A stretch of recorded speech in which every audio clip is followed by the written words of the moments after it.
sabe Dios los kilos que pesaría. Claro. Esas se trajeron de Villafranca, le oía yo a mi abuelo, que las trajeron en un carro, pero no en lo alto del carro, sino metidas en el eje, por el agujero. Por el agujero. Esas las bajaron en el tren, ahí pues esas piedras son francesas. Y entonces, pues, por el agujero le quitaban una rueda al carro y las entraban por el agujero de pie, porque era un agujero.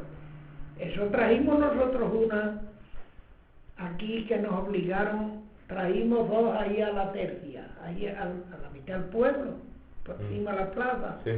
Nos hicieron traer a dos y nos trajimos las dos más chicas y doblaron los tendales del carro. Ah, porque eso es peso que tiene. Pesa muchísimo eso.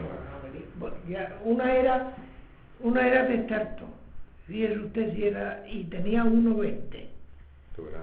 ¿Y eso qué era? Granito, ¿no?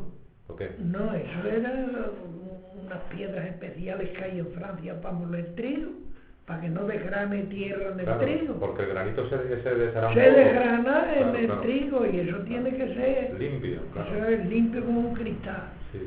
Y eso las picábamos nosotros, las picábamos con unas piquetas que teníamos muy aparentes y se las hacían rayinas, muchas rayinas. Y entonces ahí molía, porque Pues, si no se resbalaba y no molía. Claro, no podían ser lisas entonces, ¿no? No, lisas no, tenían, eso salía de aquí un rayón de 3 dedos.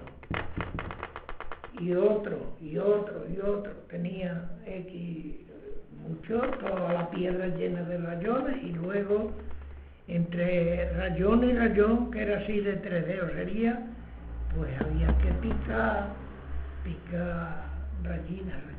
Y entonces habría cada cierto tiempo que volverla. Sí, según lo que molía, ¿no? Cada X tiempo las levantaba, las volvíamos, pues tenemos cabrias y todo, unos aros que las cogían así y se levantaba y se le daba la vuelta y se ponía boca arriba. Boca arriba para poder hacer esto de para medir. picarla, y luego se ponía boca abajo y se ponía otra vez, se montaba.